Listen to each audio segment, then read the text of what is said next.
Alright. We are recording, continuing Just Cause 3. Key was originally provided by Square Enix for, all the way here, wow. I'm just gonna fly over so that's on the map, to be clear. In fact, why is this not on the map? Rico. Shut up. We're not doing that yet. I'm sending you coordinates. Come see me.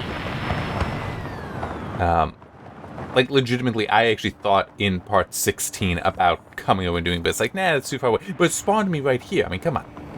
And it's legitimately all I'm gonna do. Because it's a point 1. I can't progress. That's it. Now I'm out. Alright, so yeah, it's a point 1, which means I am just gonna be working on clearing out the collectibles and challenges that I have available to me.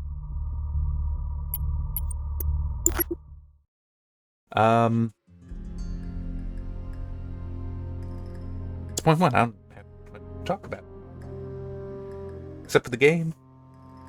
Just so much fun. And actually, other weeks, I will look forward to doing this. Because it is, just a way like decompress. After work. Today was actually pretty good. So I almost forgot about doing this. I mean, it's Tuesday. I could do it tomorrow. I could do it Thursday. Well, Thursday would be a little bit weak since I record the main parts on Friday. Oh no,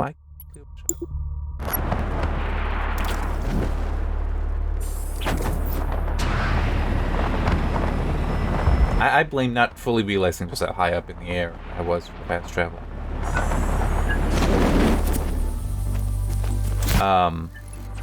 One thing kind of neat that I figured out this weekend is, and it's something I know is possible. I've known is possible, but I've never really been able to figure out how to do it the way I want to do it, or really at all successfully. 2S encoding in FFmpeg. Day 1598. I offered to tour the southern islands on President Dante's behalf to appeal to an end to the violence. Dante assented as his numbers in the polls continue to drop and Rosa Manuela's continue to rise. The people lapped up my words like thirsty dogs. Polls showed a 6-point swing for the president, and the bombings magically stopped.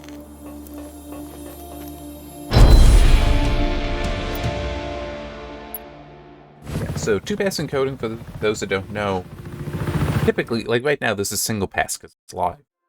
But when it's doing that, the algorithm is having to make decisions about, okay, do I put the bits here? Do I put the bits here?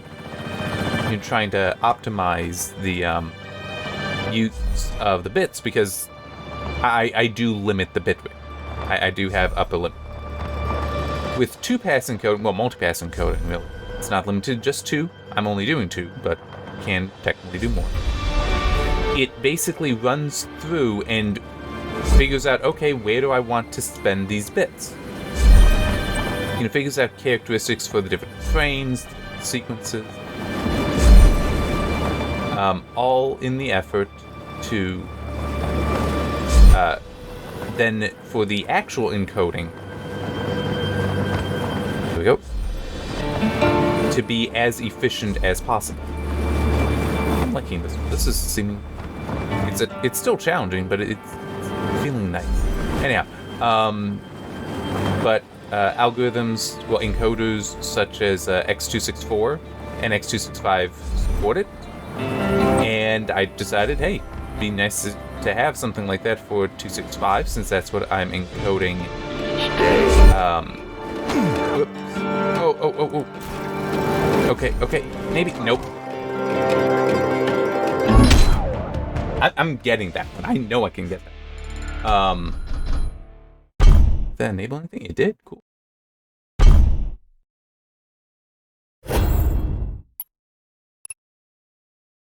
I enabled it with 265 because that's what I'm doing the stuff I'm putting on the media server in. Which should just, for some stuff, if it is like bumping up against the bitrate limit, it should make a difference. For other things, though, it might not. Actually, for the bulk of things, I don't think so. Because I want to say that the limits that I set are actually a bit generous in some cases. Not all.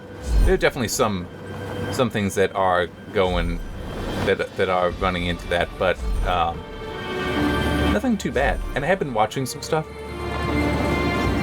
Like, I watched through the theatrical cuts of The Lord of the Rings, and everything there seemed... there was some spots where it's like, there was a hint of haloing around some characters when moving, but it was only a hint. Like, I'm not actually sure if it was there. And it was also in scenes where it's like, yep, this would have it, because there's enough detail in the scene as a whole that it is where I would expect artifacts to be. But it wasn't so bad. But then I finally watched Ben-Hur, which is actually, like, I really wanted to get Ben-Hur on there because it's a 2-disc movie. Did that, and there was a scene where, oh yeah, there was definite halo. The funny thing is, I think that's actually on the Blu-ray discs. Like, I think if I put in the originals, that I would see it there too. Which, no, it's not really a good thing, but it's like, it is what it is. That.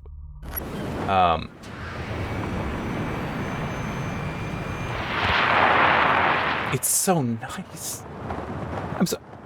I know planes and helicopters can be faster, but the wings are just so satisfying, and the whole, from anywhere you can go anywhere. And it's like you're not hindered by the terrain. You don't have to worry about trees, you don't have to worry about enemies to a degree. It really, really is so... Anyhow.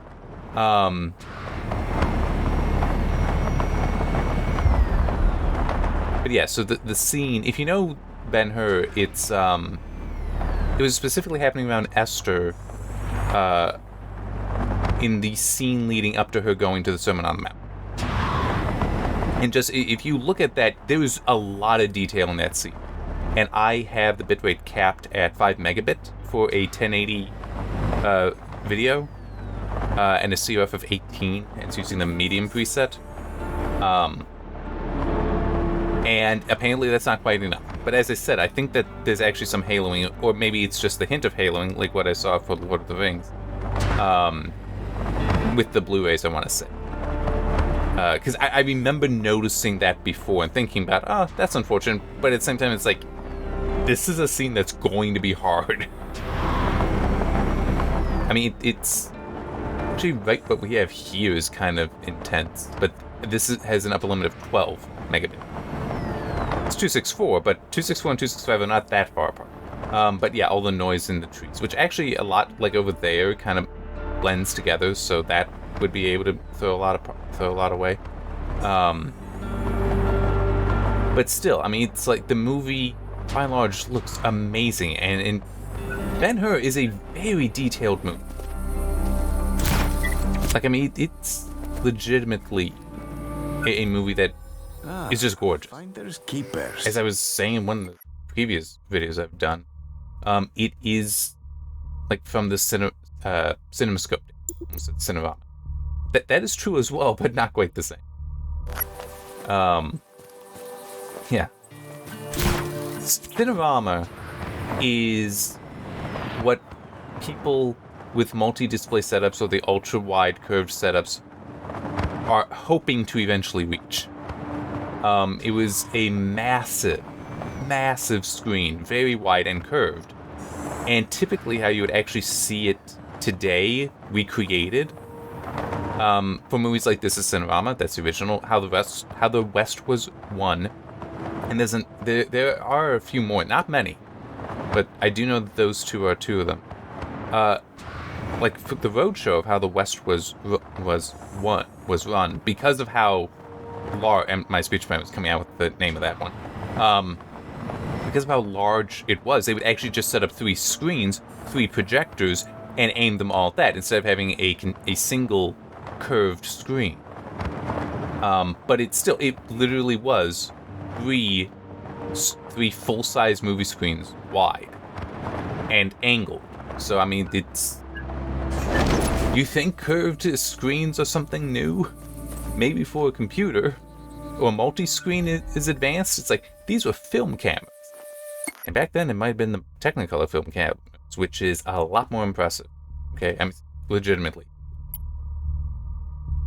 Yeah. At least the original Technicolor film cameras would dwarf any computer case you can think of, basically, and were hundreds of pounds. I don't remember if... It probably is actually how those worked. They essentially would have been... The masters for Technicolor are stored this way. It's where it's actually 3 separate film reels. One for red, one for green, one for blue, and you have a beam splitter that separates it and filters by color. So you'd essentially have a camera that's 3 cameras in one that are all connected and controlled in synchronous. Which also, you know, the whole with like the Avatar stuff and it's a double sensor camera. It's like, yeah, Technicolor. I mean, true. With Technicolor, it was a single lens coming in, then the optics split instead of 2 lenses coming in, 2 sets of optics coming in. But still, it's like, yeah. All right. This should be faster. I'm probably gonna regret it, but I'll still do it.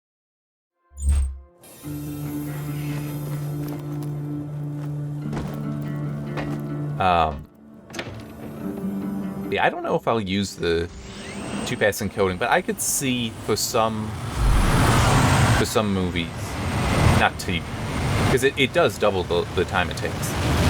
But I could see for some movies that are especially visually impressive for me, being like, yeah, we can do the 2-pass to make sure I squeeze out all the detail I can. And I have updated the batch scripts on the GitHub repository I made. I have updated those to include them, including for the multi-track audio. So there's a working example there. Well, actually, no, it's not. The stuff is commented out. You have to comment it in, but I do also include in the comments what you need to do. Because there is one command you need to move.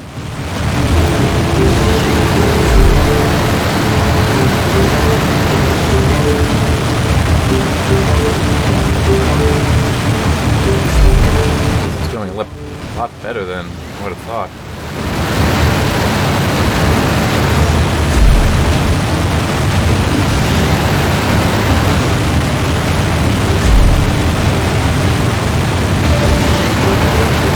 Wow, I got all 5. I guess I did pick right. 116, what was the target?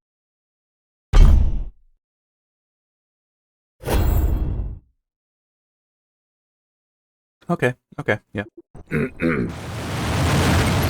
And that is sufficient for me to believe that it is actually because I picked the jet.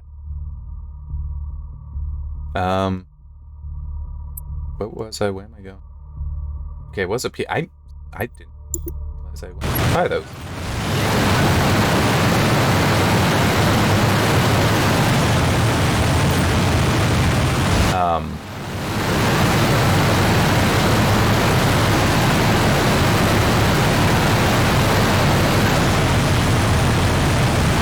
Yeah, I don't really know what all I have left that I would want to do that with. I mean, I just mentioned Avatar, but I don't even really want to put that on the server, to be honest. And I do have it somewhere. I mean, it's like it's an okay movie, but it's, you know, it's not a great movie.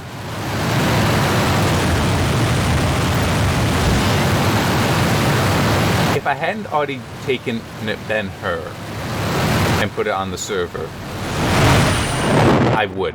I would probably have done the 2-pass for that, even with how long it is.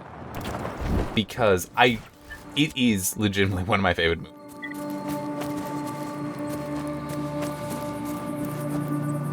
And just, it always has been since I was much younger. Be remembered.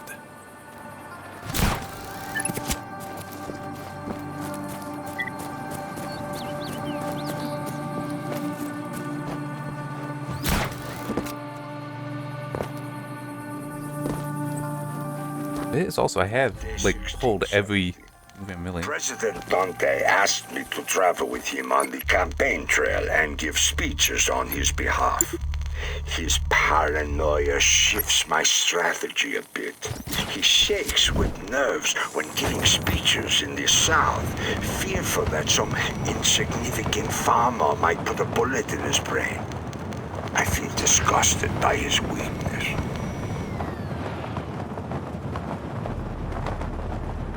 Oh, and I also discovered something else about Jellyfin. And I think I may have seen it, but just like looked over it, or my focus was just elsewhere. So, I think I mentioned before, in order to do, and I do talk about it in the art, in order to preserve like commentary tracks that are a different number of channels than the main movie audio, I had to get around a limitation of FFmpeg. Ow. By having it basically encode into two files and then mux them together. What's happening out there? What I didn't realize Immediately. is I could just actually not do the remuxing, just put it all. Well, I'd have to have each of the commentary tracks as a separate file potentially. But could do that, and Jellyfin will actually, the media server I use would actually be able to recognize them if they're named correct. But I like the idea of muxing them together because that, the simplest way to put it is that will provide larger support.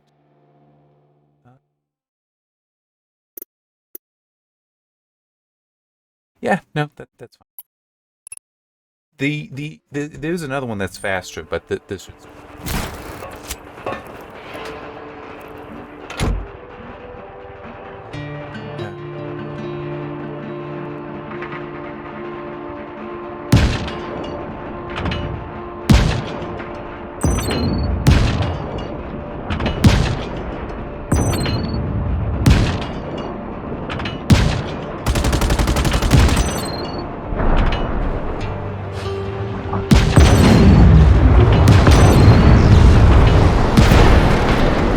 This is actually not going to go well.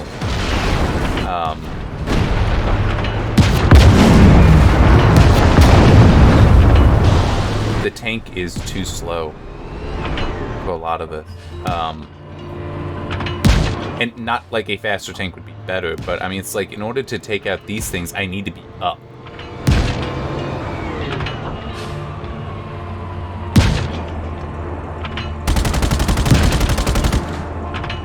Yeah, this is... Ah, damn it. I forgot. Okay, well...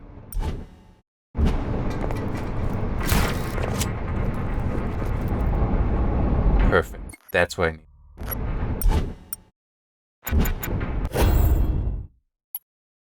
There's a helicopter hovering over there. Grab that. Because that will actually be able to, like, do something. But yeah, muxing all the streams, all the audio streams into a single file is going to be better supported. So, like, if I played in VLC, I can easily just, you know, click and select whichever I want. That is not an option if the files are separate.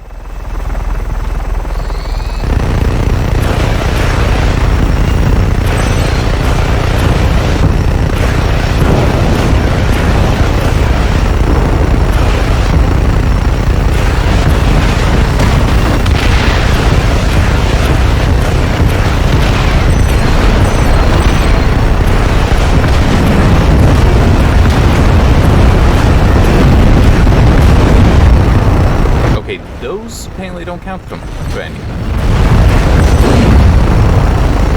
The excavators, so better to actually ignore those.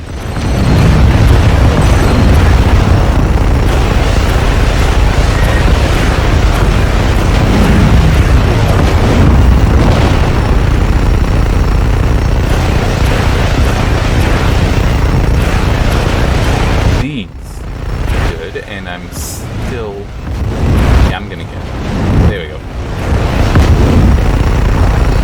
So yeah, I can see in some ways that the ability to just have the additional files in there. I can see how that would be easier for some people, but because of how I'm doing the processing already, it's actually gonna be better. The end result will be better if I keep doing what I'm doing with the muxing. But it is also interesting because it does suggest then the ability to download the tracks and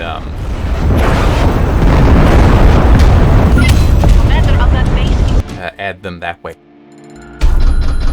Which would actually be a neat thing to do. Like if you could just download commentary tracks or even make your own and share them. You would need it to sync up properly though, which is, well, the syncing might be easy. It's the making sure that you have like the final length. That could be tricky. Because it will either cut you off. I don't know what Jelly can do. It would either cut you off or just keep playing like the last frame at the end.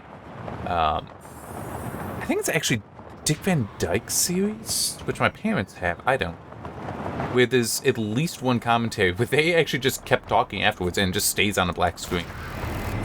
But that may have been specifically authored to work that way. I have no idea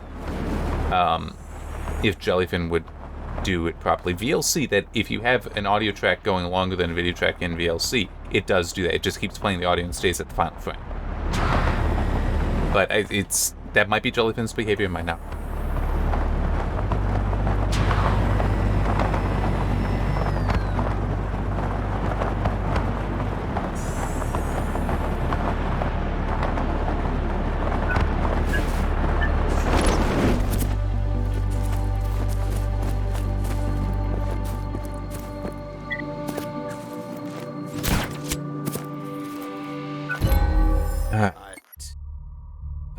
So that's those things. Take this.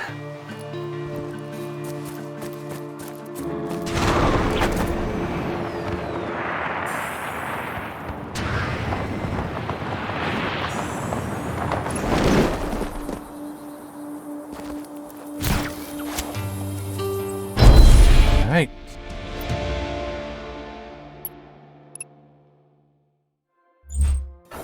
So where am I going? You know what sucks? I actually kind of remember this one and hate it. Because I want to say it's, it is one of those, this is just one of those vehicles that's actually a pain to control. Which I think is true in a lot of games that have monster trucks. Where they're actually very difficult to control. Which is probably true in general, too.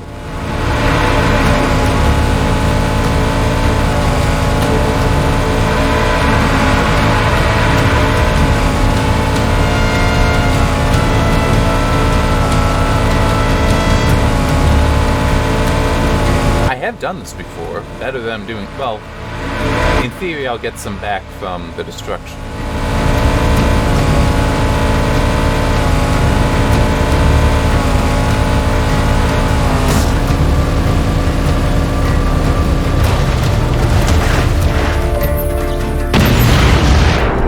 Perfect parking space. I don't think so. I may have to try that again. And at least these aren't that unfun, and this one's actually pretty short compared to others.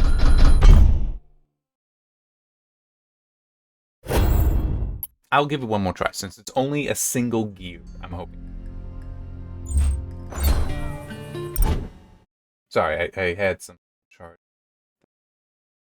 finished, so I wanted to have it shut down. I'm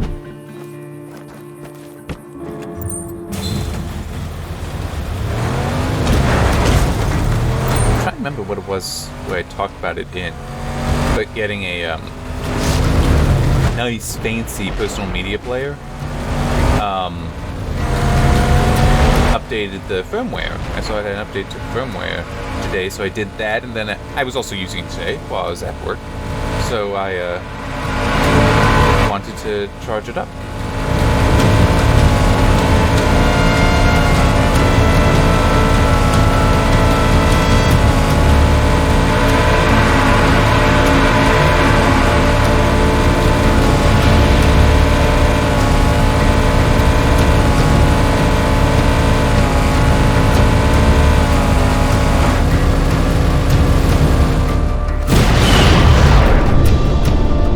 I did it. Awesome. I don't know how much of that was from destruction, though, because things aren't showing it's destroyed yet, but... yeah, I think it was less destruction damage, but the completion time was better. And that's what got me ahead. Cool. No need to do that again. Now?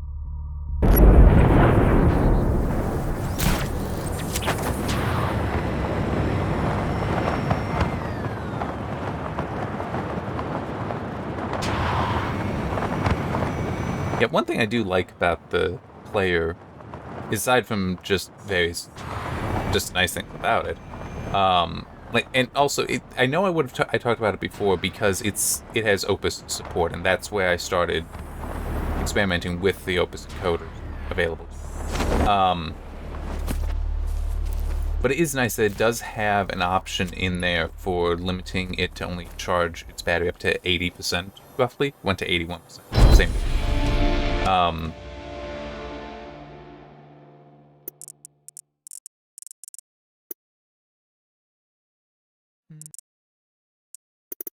That's right. The supposed best land vehicles actually around here. Now let's see how badly I'm going to regret picking this car.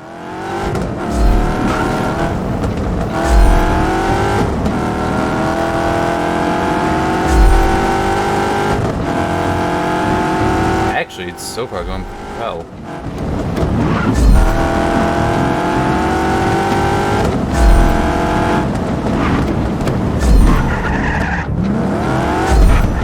I do need to remember that, though. Hang on. Here. No, that's it.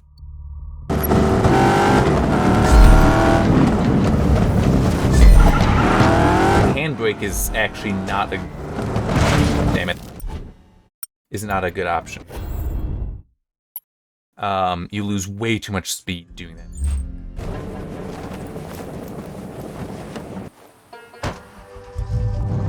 And because I said handbrake, I also do not consider it a great option for doing video encoding, but I am absolutely and completely biased against it because I'm comfortable with FFmpeg attached to it. If not for that, yeah, handbrake's nice. In some ways it is like a GUI for FFmpeg, but it's that exposure to all the settings, and ability to set certain custom parameters. It is such a nicer way to go. And it seriously are some neat things to do with just FFmpeg in batch script. Probably neat things you can do with handbrake too, but I don't use it, so I can't comment on that. I can't comment on FFmpeg though. Come on.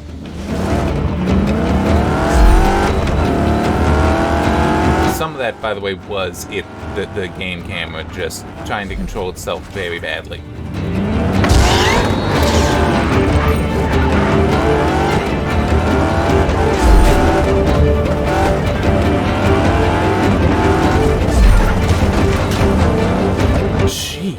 Yeah, so this car is not that great for this.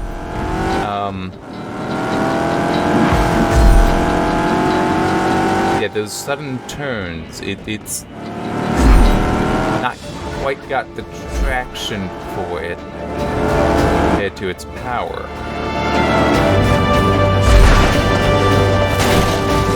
Okay, I might not be dead yet. I'm in a bad way, but... Oh yeah, yeah. That is not recoverable. I'm going completely the wrong direction. I should have changed vehicle. Yeah.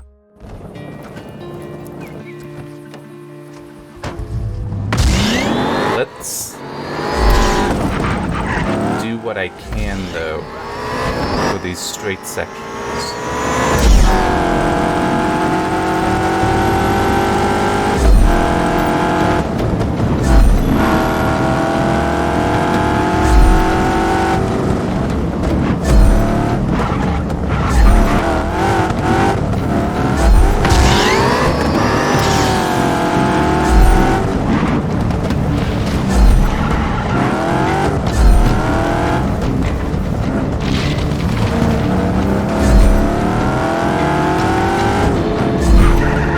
It is kind of funny that just passively the trains derail here.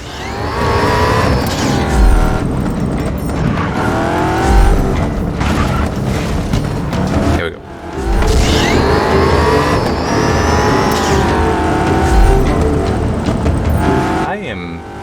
That must have been just more debris from the train.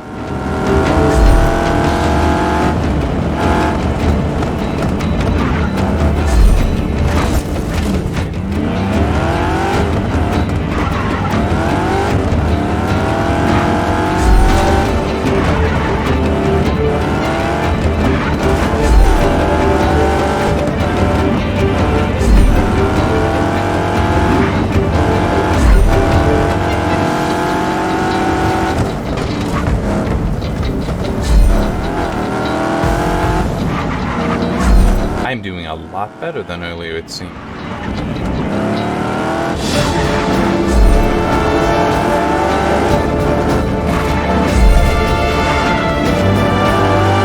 Wait.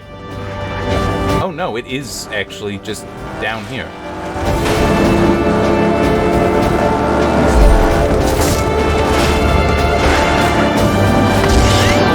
Okay, I got 4. I'm happy. I barely got it. But I did get it. It must have been like 159.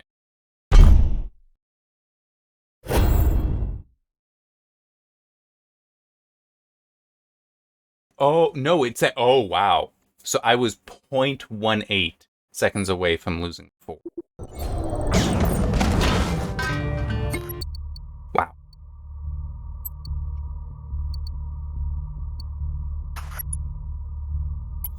We're not even that far away. I do want to get that, though, before doing the destroy.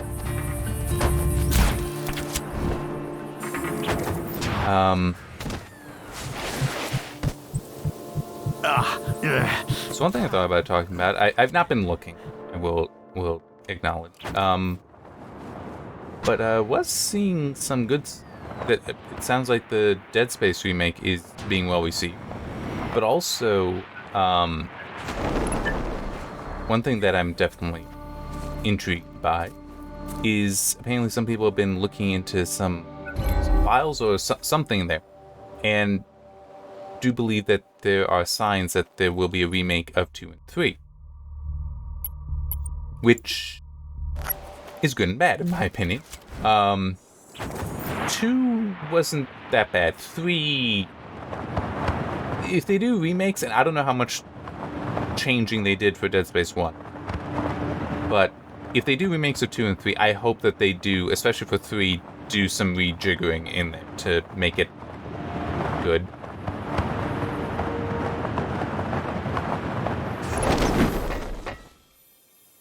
I mean, it's hard to really say what we should expect, but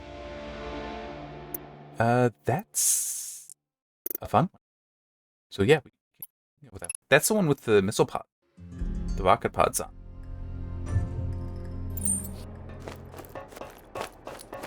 And it looks like we got another one over there. Though this one should hopefully be enough. Alright. Turning in this thing isn't... So...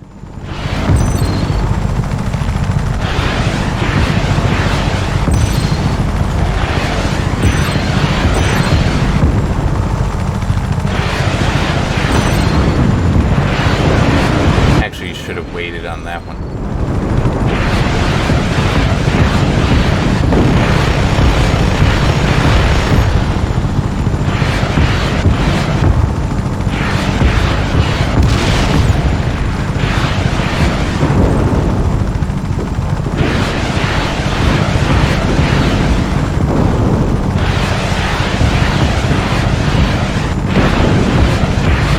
Remember about that one right back there. I am not sure what all I have left to blow up.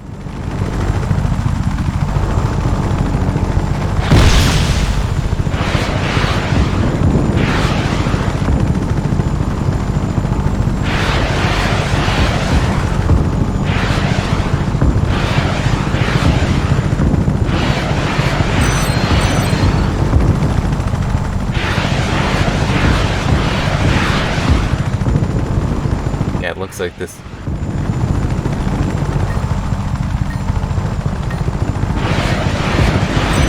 So if I'm going to get better score here, it will be like having to... Yeah, I mean, I see a path, so we'll actually let this run. Let it run down. What I need to do is basically destroy those, the small vehicles to push up the multiplier, then start destroying the stuff that really counts.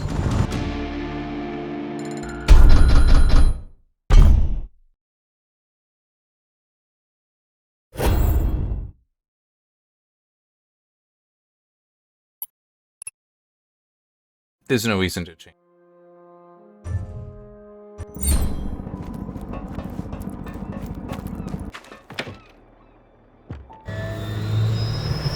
Yeah, so this is... Technically, these are all puzzles. It's just this one is a little bit more tricky than some of the others. So it's basically, I need to go, like... Once I get mine, right?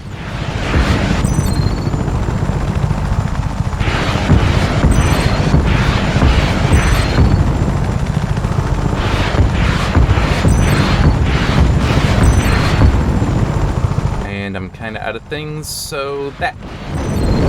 Now with the 8, I can get that for the most possible points out of it, and same with the rest of this.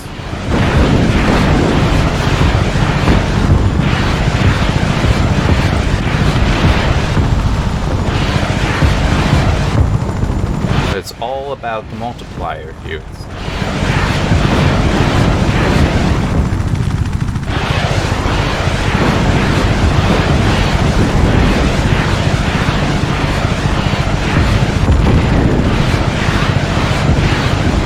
Still not gonna get it. I don't know what I'm missing. Oh, that's true. There is stuff right here. Blow that up.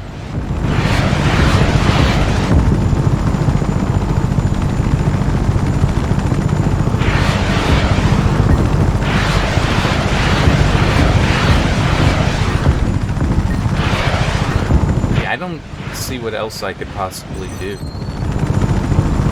Oh, right here.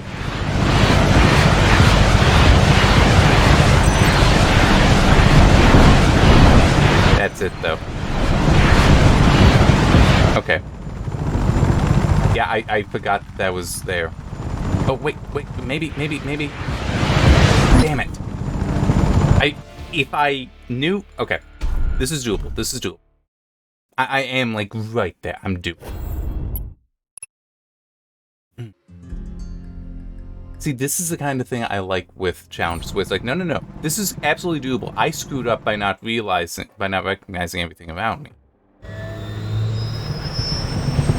And I will say, though, a different helicopter might be easier,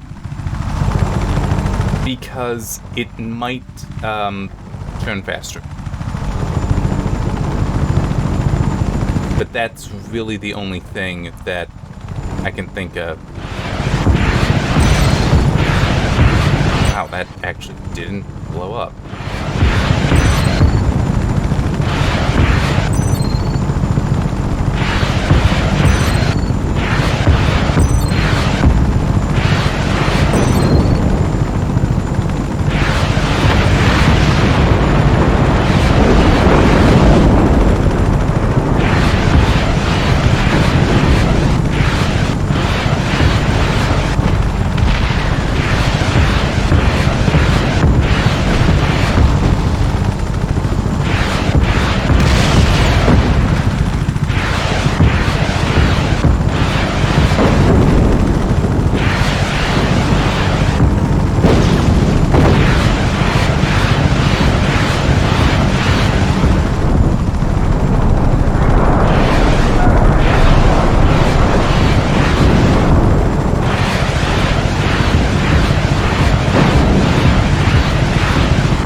A little bit to spare here.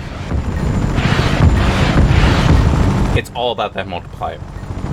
That was the key. Alright. Why am I still going up? Like, my hands are off the keyboard.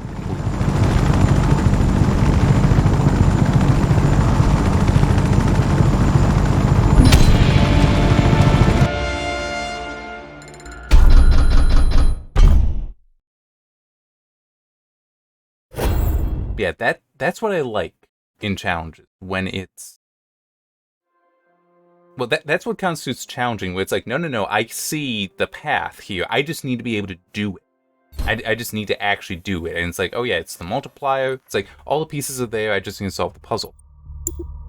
What I hate is... Well, to a degree this, although it could just be a better car would help there. But where it's like, no, you just need to do it perfectly. And it's like, that I hate in game design.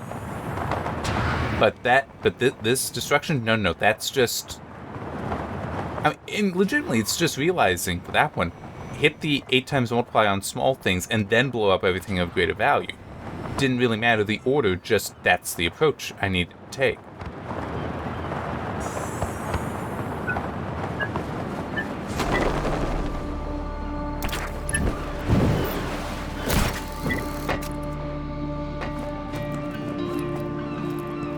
Day 1624. I allowed the shipment of weapons to pass through my security net. The small rebellion now possesses the means to attack. I worry they might succeed in killing President Dante before I can connect Rosa Manuela to the rebels.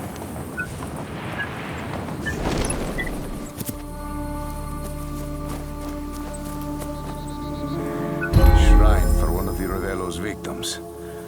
Rest in peace. Cool. Friends?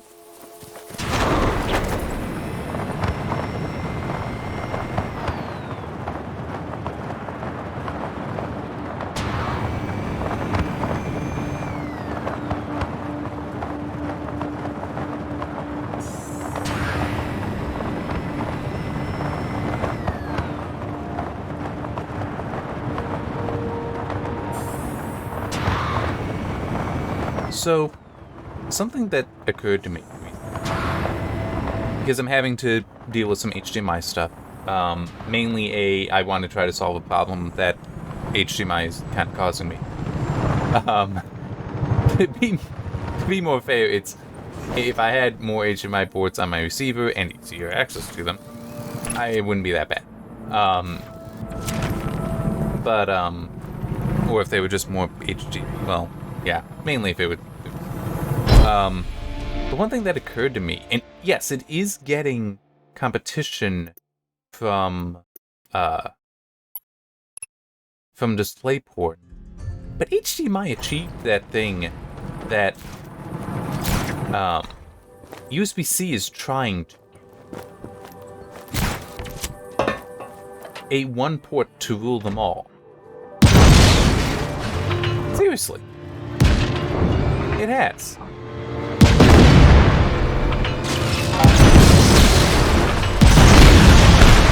I mean, you've got one port that is able to handle data, that's able to handle video data and audio data, including like a lot of multi-channel. You've got the variable frame rate stuff in there, which is nice.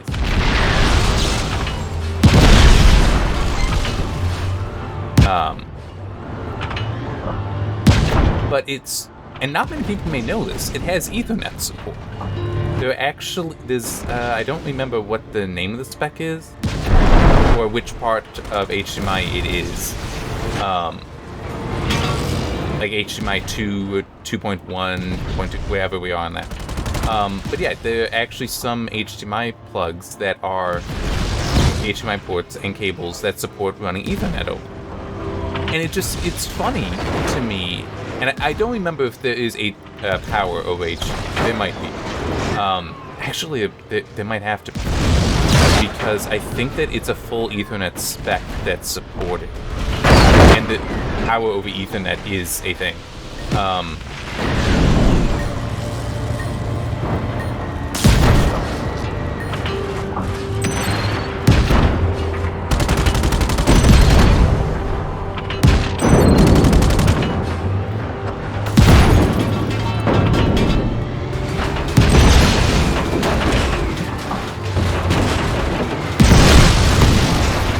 I might be able to pull this out.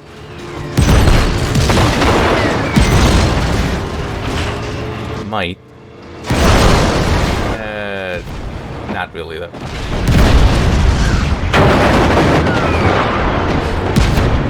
I mean, it's like, oh, I got a smalls, and that's not gonna do it. And it would help if the turret turned faster. Okay, but I actually am thinking I want to approach this. But yeah, it is just kind of funny to me that it's like, because they want USB-C to handle massive amounts of data. There's power delivery spec, there's the DP alt mode, and it's like, yeah, that's all nice. Except that there's so many things that don't support one or more of those features. Like, you can get USB-C power delivery cables that don't carry any data. It's like, how is that a good idea? Seriously, I do not understand that. Like, it should be, you cannot have a USB-C cable unless it supports at least USB 2. I mean, I can understand being like, yeah, we don't want to have to force people to use, force manufacturers to have USB 3 there. Fine. But, come on, USB 2. Give us that if you know, in addition to power delivery. And it is also important because I have seen some people have issues where they'll plug, they have a nice new keyboard, custom keyboard, and they, plug in they plug it in and it's not working. And what is something that people ask? Is it a power cable or is it a data cable? And the reason why is because you don't always know. Come on. There we go.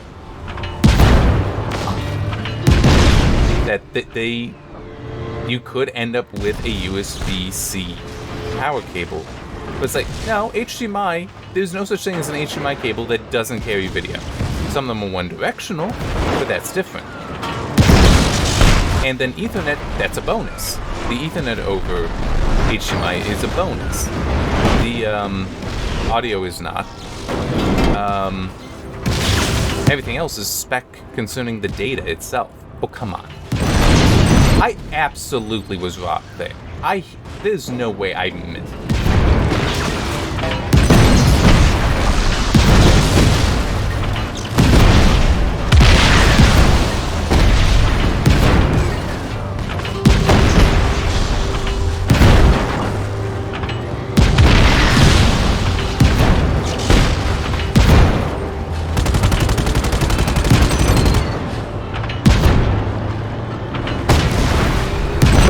I didn't realize that I hadn't gotten both of those.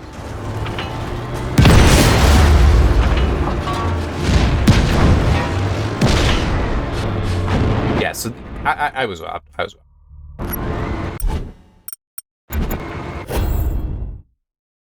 I'm actually gonna go. It's a bit faster. I'm not sure if it's easier to turn, but it is faster.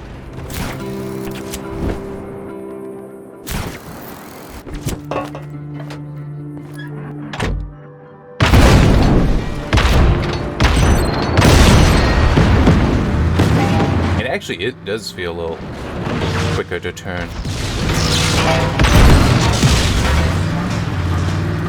Hopefully I'm not... Yeah, no, I just missed. That's why it's actually, like, doing, why it seemed to be taking 2 shots or something. Yeah, because I'm not hitting direct.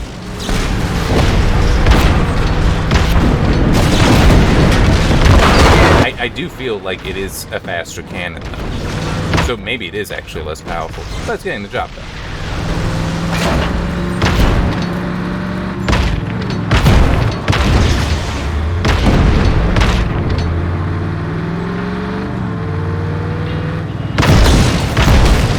Right tool for the job. Oh, I do want to quickly explain, though, the whole there being One Direction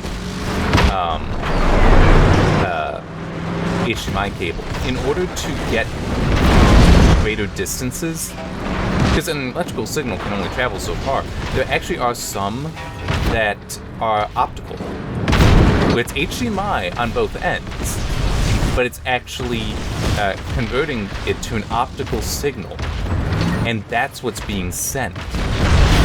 The thing is, and then it's being converted back. The thing is, oh crap, this is good. Oh well, I got it. Okay, because it needs to, translate it into optical and then back to electrical. It is, the components to do that are on one side or the other, so it is one directional. But they can be like, 30 feet for the top spec of HDMI. Why is it not? Okay. Actually, Alt-Tab. Yeah, so it's a really neat thing there. But it still, just, what I was saying is that HDMI actually achieved that. That whole, it's like one thing, that's all you need. Okay, so this... Oh! I hit space too. It counted, though. It did count.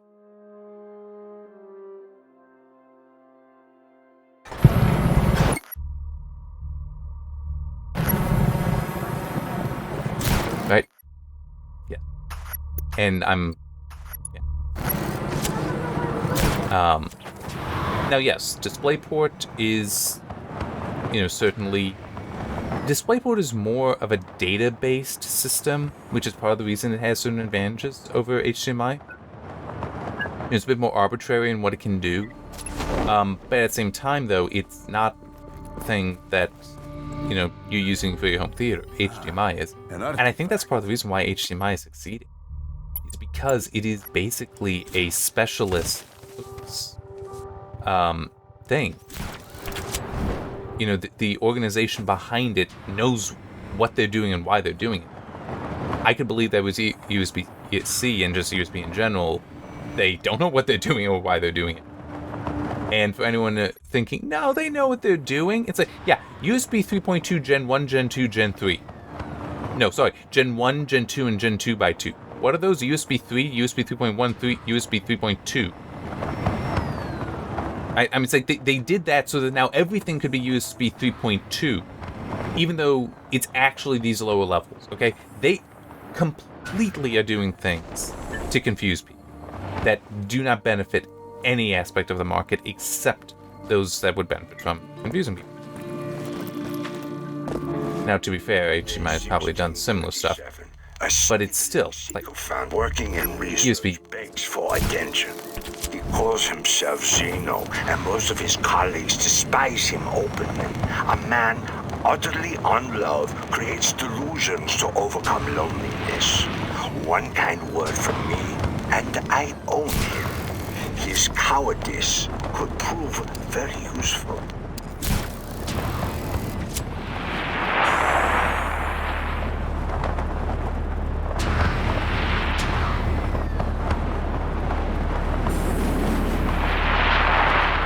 But yeah, I do think, though, with USB-C, definitely, things like just mandating a certain... That's like, no, all cables must be data cable. There shall never be a cable that isn't... a USB-C cable that isn't capable of carrying data. I mean, that should never... But then there was probably somebody was like, hey, but, you know, it's cheaper if we do it this way.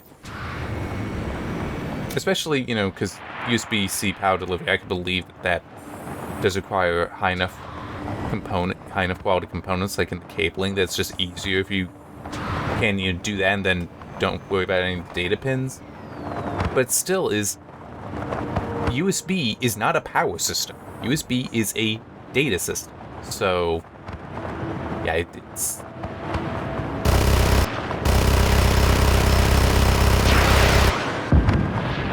I just like destroying these trees.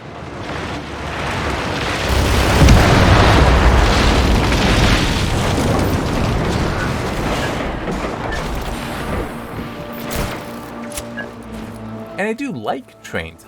Just, you know, it's a Just Cause game. Destroy things. I can't tell where...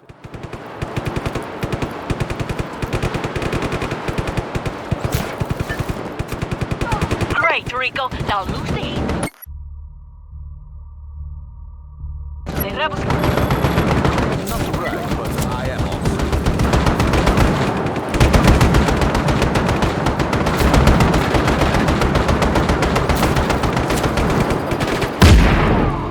Day 1668. A terrible attack occurred in Vinia later today. Blood flooded the streets as screams echoed around the old town square. The people cry out for security and happily throw their precious freedoms away if only they could feel safe again. I imposed a curfew and posted military throughout the town. Manuela campaigns on a platform to restore order. The president's poll numbers drown in the chaos.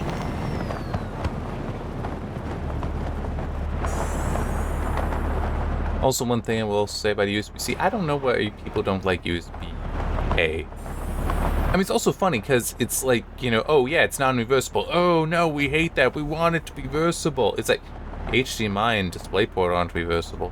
I mean, true, you may not plug them in too often, but they're not. Power cables are not reversible, typically. Might be easier to plug in, but they're not reversible. Some are. Some are not polarized, but a lot are. And of course, anything that's great. Because you know, then you got the Look. And yes, I know I am avoiding those, but it's like they're interior, so I feel like, you know, sweeping around the outside and then coming back. It could be valuable.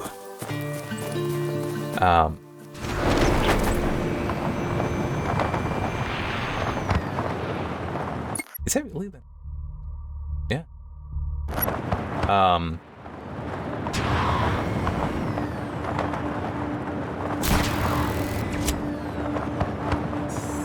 Now, I get for phones, though, that trying to get rid of the micro and mini USB ports to go to a more standardized C that's still a compact size, and provides all those same benefits. I get that. That makes sense.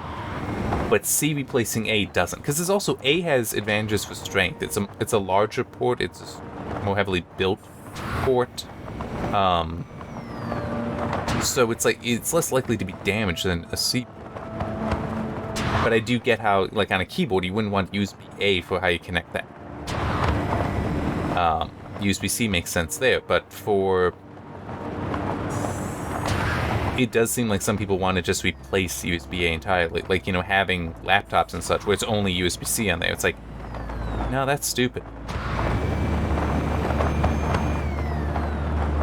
Personally, I think I've talked about how I like the framework laptop design. I'd like to see a 15-inch with an AMD CPU and GPU.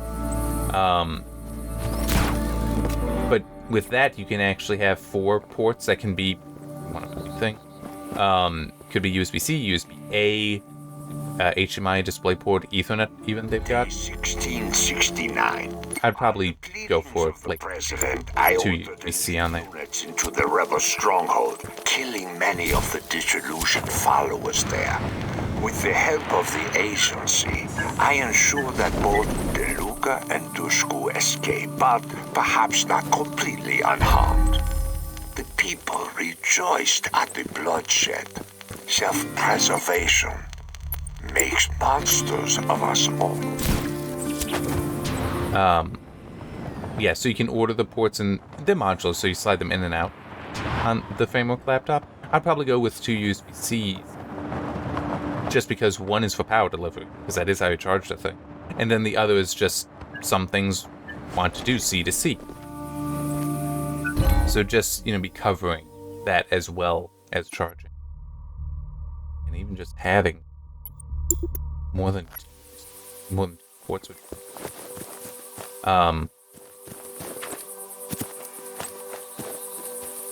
Yeah, so eventually you get to acquire... Well, that's what you unlock with the tunes. I didn't realize that they also sit. But it's just... It's really not that great a thing, in my opinion. Yeah, I'd probably want ports there. 2 USB-Cs, as I said. 2 or 3 A's, type A's. And then HDMI. Oh, and Ethernet. I don't know. I'd have to... They don't offer the 16-inch like... sorry, 15-inch like. So I'm gonna wait. Oh, that... I did just remember something that's kind of sort of related. I saw one-up keyboards, which... For reasons of convenience and coincidence, is where I tend to get a lot of the custom keyboard stuff. I did see they announced... Well, not necessarily announced, but did say that their TKL 10 keyless design based around the RP2040 controller is nearing production. So that'll be the next I'll take this. Of those designs that they will be offering. Which, and for a lot of people, that's nice. I personally, I want to do an 1800 or 96%, whatever you want to call them, and a 75%. I don't need a TK. So, but I will pay attention and see how it is. But no, I mean, it's like for my own personal use, I want to do a split neck. Which they are going to work on. They have said they are working on those, so that'll apparently be a while longer. But it's also, I've got 2 keycap sets, and that are just sitting around, and they wouldn't be suitable for a split. But I kind of like to build a 75 and a 1800, because that'll actually use up those keycap sets pretty well. Like one I could do on a full. So it would work fine for an 1800, and the other isn't full size. It doesn't include number pad, but it would cover a TKL or 75%.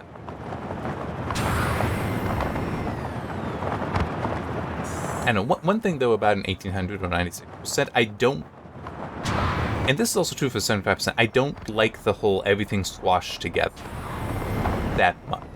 I mean, it's like, I do like the NK65, but if it were the 3 keys to the right of the spacebar, if instead of them being 3 1U, they were 2 1.25U, I'd be much happier with that layout. And so 75%, I'd also want that blocker there, is, you know, that gap there with a blocker between the keys. And just something that interrupts us, so it's not just a massive keys all next to each other. And I kind of like that for an 1800 as well, where the number pad portion is a little bit shifted over, the air keys are a little bit shifted down and over. That's what I'd like. No idea if that's what'll ultimately be offered. Though Canon, I think, is the place that offers at least an 1800 like that. Because I don't build An time being. I'm good on that. artifact.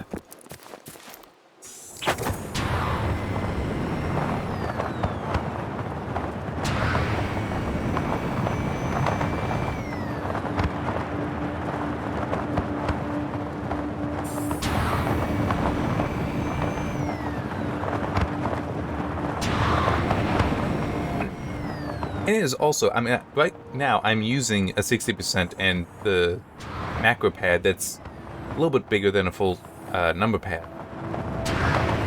It's 21 key instead of a 20 key. And I do have it set up so it's all 1U keys instead of, I could have the 3 2Us on there, but no, I wanted this one. So it's like, I've got myself completely covered. So with 75% and 1800, or TKL and full size, those I want, you know, those additional sizes, not the full size of TKL, just so that I have, you know, like the spectrum of sizes covered. And I do have an old Razor, here, an old Razor full size. It's a Black Widow Stealth. And what I'd actually kind of like to do with it, but he's so annoying to do. Like, that would be days of work, if not long. Well, it would probably end up being long because I'd have to do other things. But I'd love to disassemble that board. Like, take it apart, remove the switches even, like, desolder stuff, and rebuild it with, like, different switches. Maybe, no, probably different switches. Yeah, because it's Razor Orange, I want to say, which they are tactile, but they're tactile like Gateron and Cherry MX Browns, where it's like, hey, you pressed a key, not a, hey, there's resistance on the key press. And I prefer that. I prefer the resistance on key press.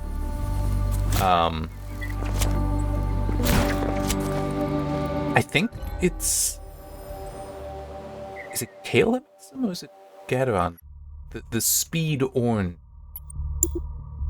There's a, well, it might not be orange, but Speed Switches is like the closest comparison.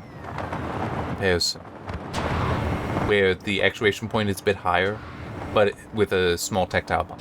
That's essentially what those switches are. It's like, I'd rather have some.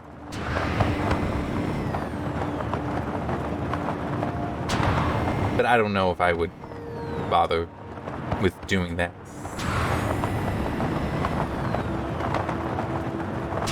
I mean, just, it legitimately would take so long for me to do it. Because it's...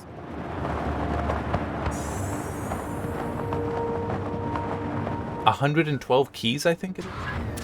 Because a standard full size is like 108 keys, I think. Thank you for your sacrifice. It's somewhere around there, and this has an additional 5 keys.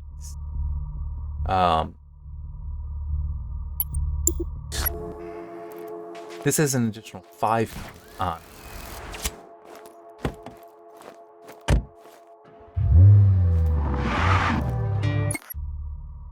Wow.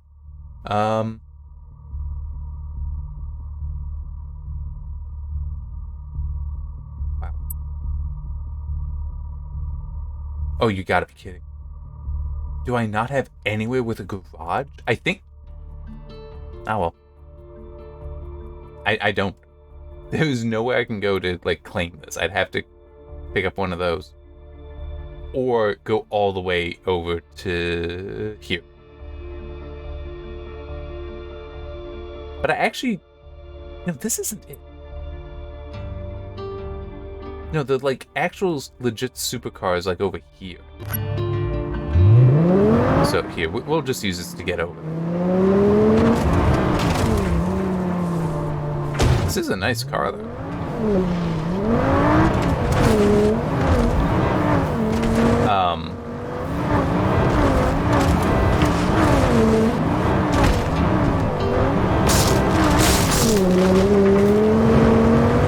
Trying to think what else they had talked about, because I'm definitely running out of it.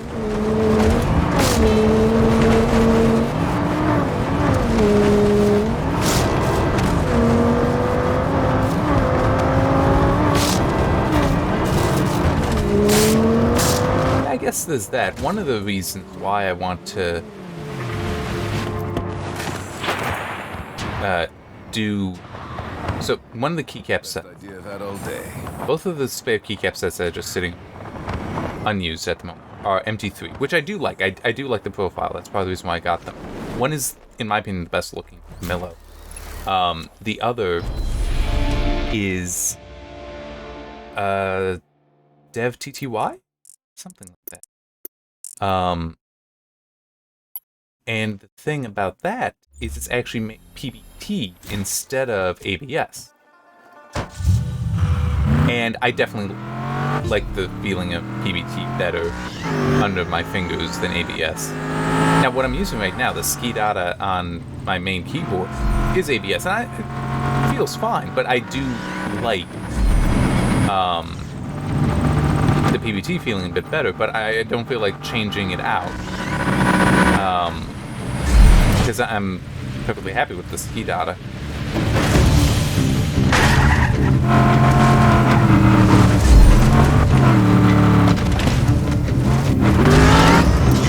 There. Hope we don't need to do another one of those jumps.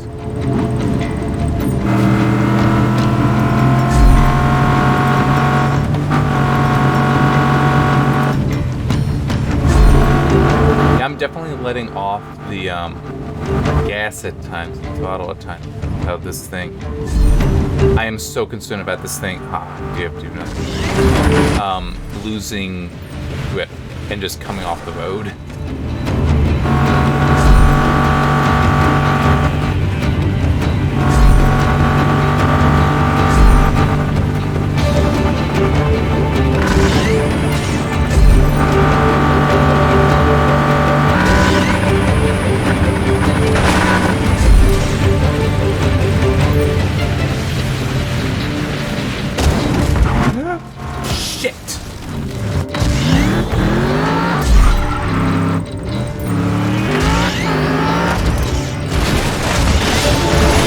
Works. Wow. Okay. I actually managed to hit that. I am shocked. I am shocked I actually pulled that off. Alright, that one.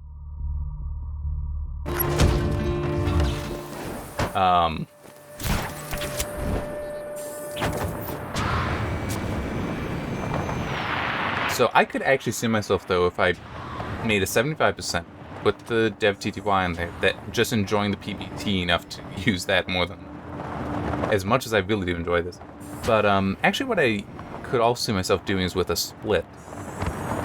The guy who designed MT3, he's also working on something called MTNU. That's actually a lower profile. It's still sculpted and kind of an extreme sculpt. Compared to other keycap sets, but it is closer in size to OEM. And I find this intriguing, and apparently will be offered in a PBT. So, yeah, I'd be tempted by that. And in theory, that'll be offered this year. Maybe the 1-up split or some other split Well, maybe the 1-up split will be offered this year, or maybe some other split I would decide to go with. Like the Kibayo I. That looks like it could work. But I don't know, I'm patient.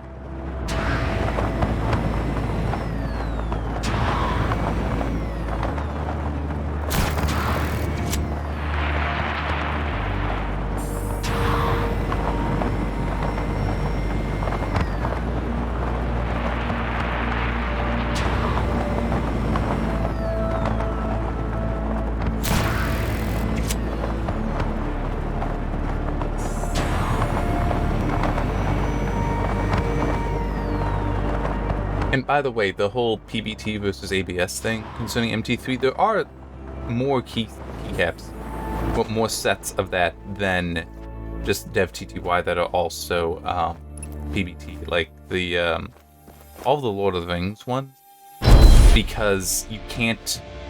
Basically, if it's double shot, which is what Skidata and the Camillo are, if it's double shot, then it's not. It's ABS, it's not PBT. For whatever reason, that's just how they're manufactured.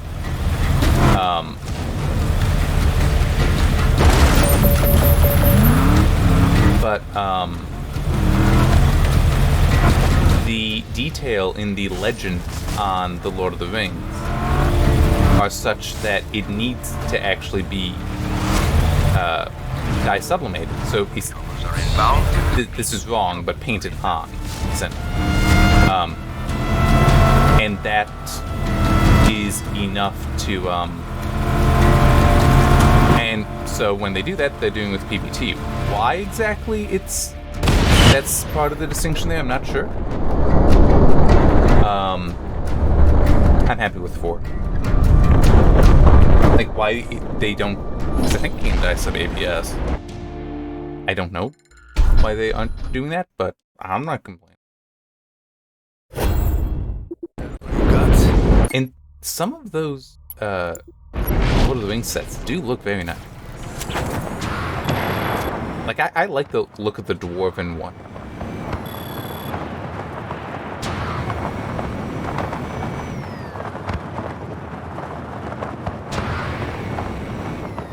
I think the Godspeed one is also, so that's a NASA-themed one. Well, NASA and space travel-themed one. I think that's also people, but I don't completely.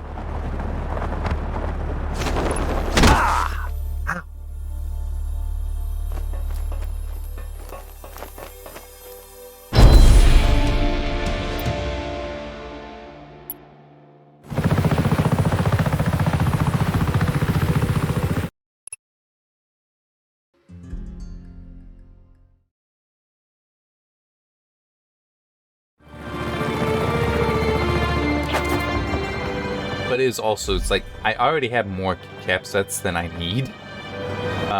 So it's like, it doesn't matter if I like the look of this or that one. It's I want to be practical with this. I consider the whole custom mechanic keyboard stuff a practical hobby. So if I'm wasting money getting stuff I'm never going to use, or would replace something that then I'm never going to use, I'm not going to be happy about that. So I'm not doing well here. I'm going to have to do this one over probably.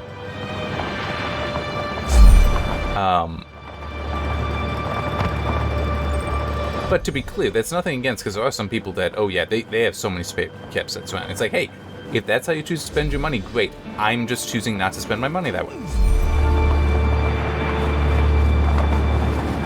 I also say that, and I've got various switches on you. But for some reason, switches just seem easier to, like, oh yeah, I'm gonna use those than keycaps. I guess it's, to me, it's like, I can always put a switch in something. It's like, any keyboard can take these switches. Well, I guess I am definitely doing this over again.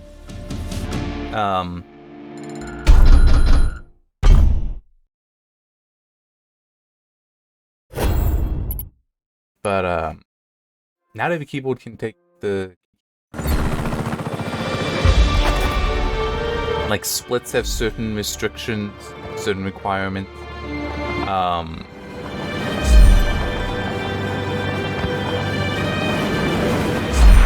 There ergo keycap sets exist for a reason too. Yeah, that was gonna happen.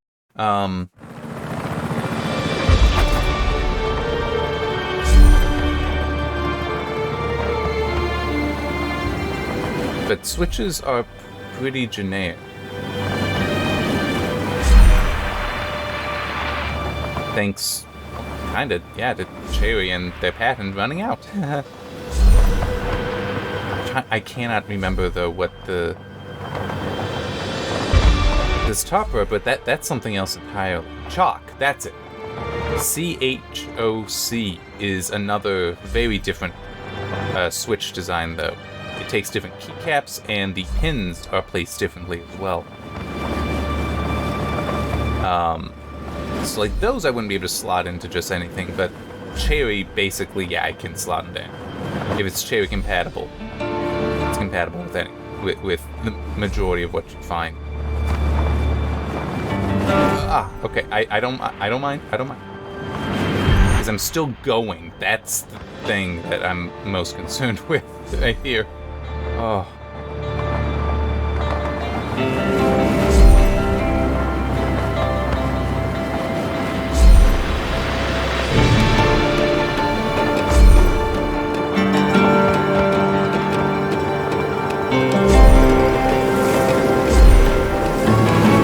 Okay. Whoa. Okay.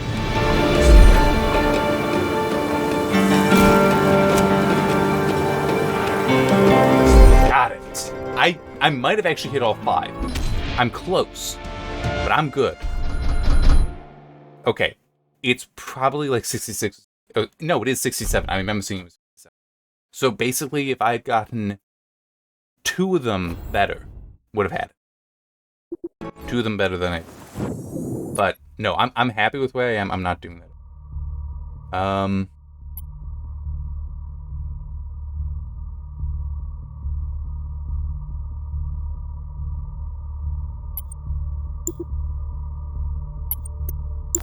I'm gonna fast travel here, but I'm gonna go grab the collectibles thing back. Because I've got no idea where those are gonna be.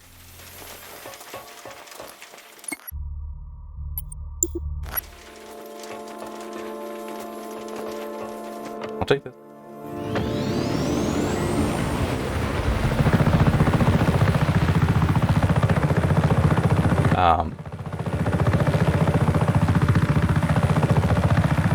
You know, for a while, I actually also had a PCB sitting around, but I always had a plan for that, and oh, I'm happy with how that came out. I know I've talked about it before.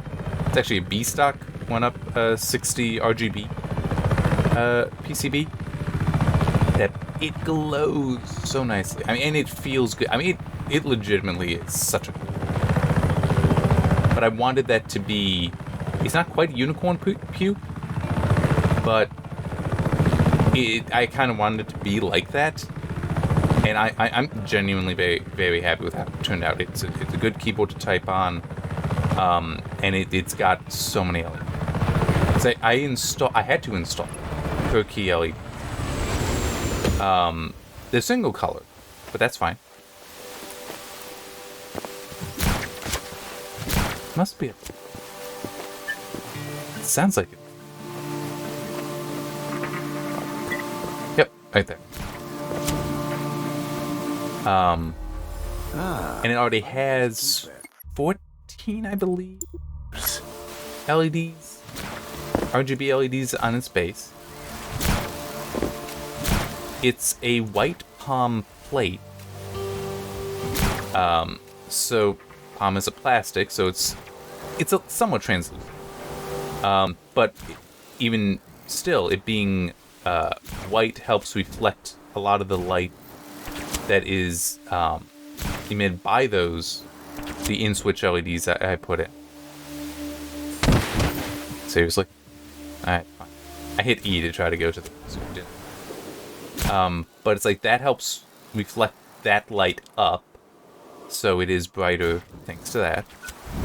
And it is a stacked acrylic milk acrylic case, and the RGB LED light and the in-switch LED light comes and it's shine through. Day 1674. Shine through Against keycaps. my better judgment, I acquiesced to the request to dismantle a group of smugglers hiding near the oak-grounded aircraft carrier. The men left fewer people alive than I wished. Once I hold control of the nation, I must grow the gangs of smugglers again. A strong black market creates both a cheap labor pool for the prisons as well as valuable target practice to keep the military sharp. Yep, there it is. Okay. This one, and then that's all that's left. Yeah, this is a long part. But that happens because in the part 16, I did go around and I cleared a lot. So yeah, I'll definitely try to do progression in part 7.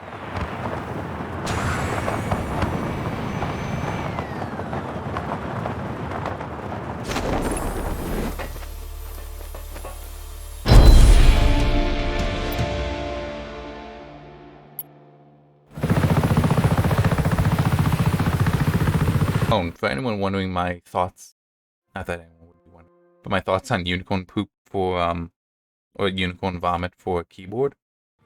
I like underglow. I like the thing I like, there are two things I like to having LEDs, to having lights on a keyboard. One is illuminating the keycaps, so shine through is nice there. Fix that right away. But I also like having underglow for things like lighting layers. Now that's not necessary in something like the Pi 40 because of the OLED on there, so it can just say what the currently active layer is. But my macro pad and my keyboard and that other 60% I was just describing, they don't have OLEDs. So the lighting layers feature in QMK with the RGB LED is great.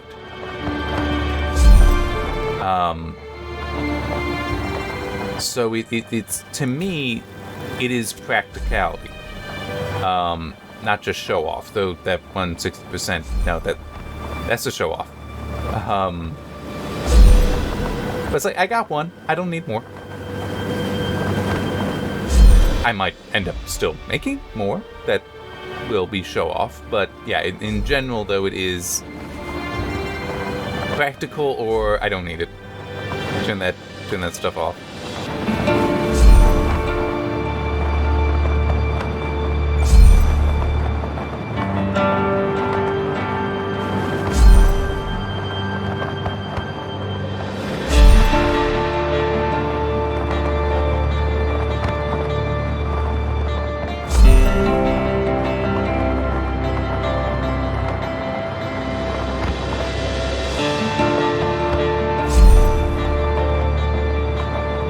It's also true for the Pi 40. I do like some of the reactive RGB effects that it has, because it is a kind of reinforcement when writing. Because depending on what I'm writing, like I currently have the Pi 40 set for a heat map, so the faster you type keys on the keys, the brighter. Well, it's actually a color shift. The hotter the LEDs turn. And it is kind of nice to have that reinforcement when I'm writing. And it's also just, fun to a degree. It makes it a little bit like a game. Ah, that bush should not have done that to you. It should not have. Now I gotta do it all over again. But no, seriously, that bush should not have. He should have gone right through that. No. Bob.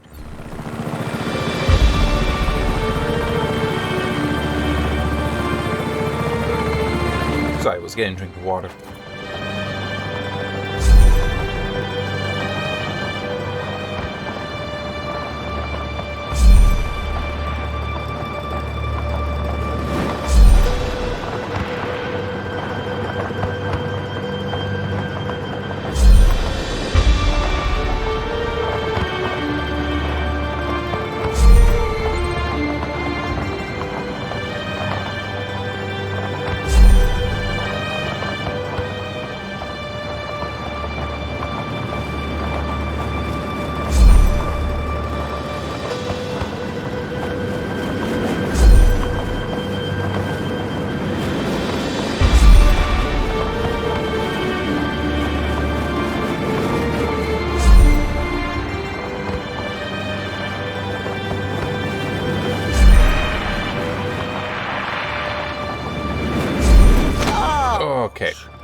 about to meet again, Bush.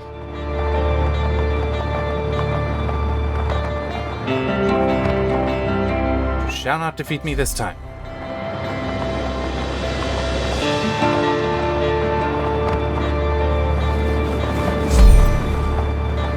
Actually, I don't quite remember where it is.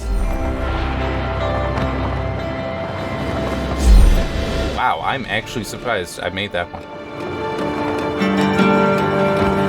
I'm just, that I would have expected it to be a 750. A good, not a great.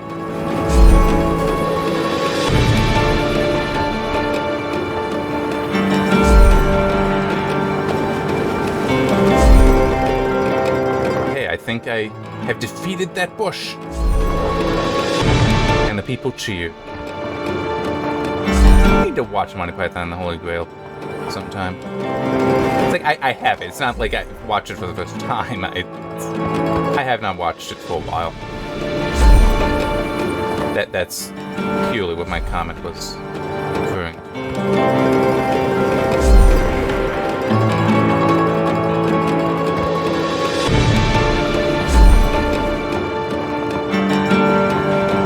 Boom.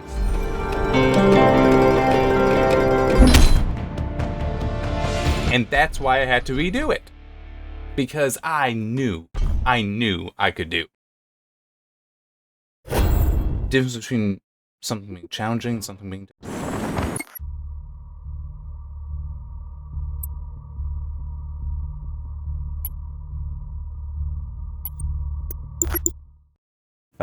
it's getting late. Yeah, what am I at? An hour and a half? Should at least be close.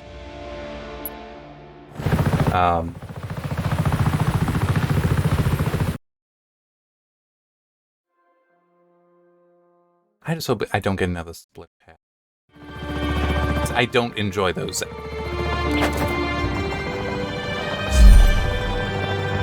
You know, it looks like this is going to be a lot like the previous one.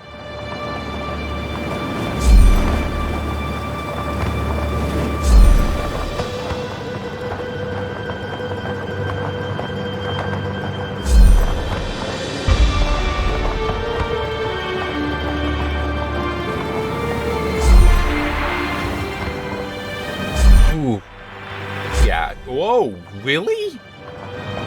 That was generous. Seriously, I don't think I got one of those. I think one of those I missed the perfect. But it gave it to me. I cannot complain. I am just shocked. And I hope I don't need to try again. See, now that, no.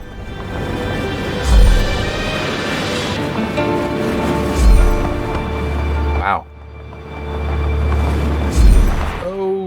Okay. That was luck. A little bit of skill. This might be trouble. I like trouble. Okay. I was losing so much speed that my concern was not with getting through the center.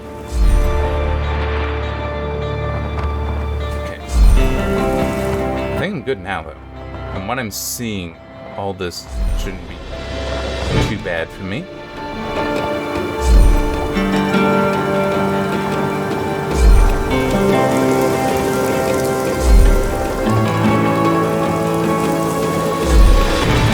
Okay. Nope. I think... okay.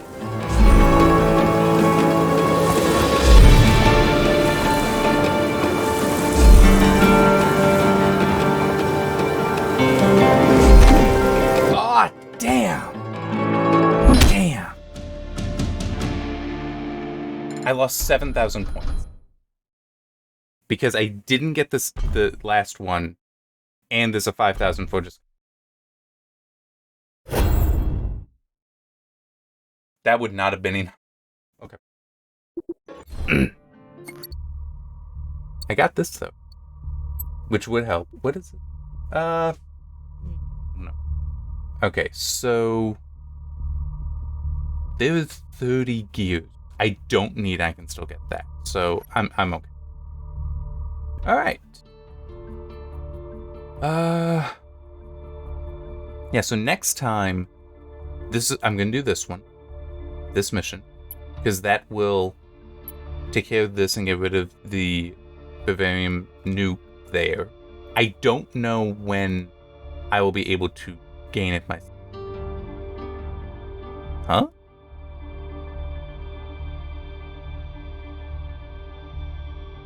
Wait. Is it only the one FOW over there? It might be. Okay, but it still is. I want to shut that down. Alright.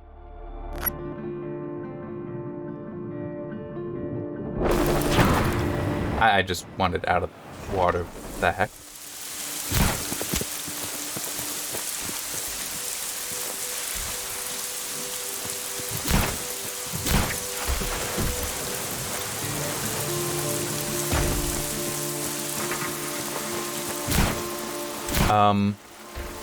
Huh.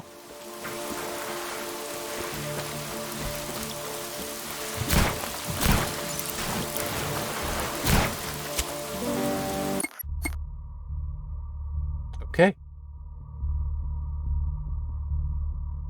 Unfortunately, I don't think there is anywhere nearby. I mean, I'm gonna have to try to get it. Yeah, where would I? Over here.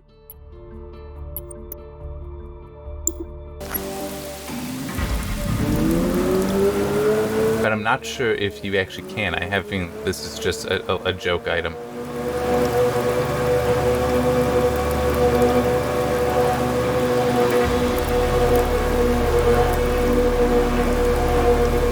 Yep. This is where we end on.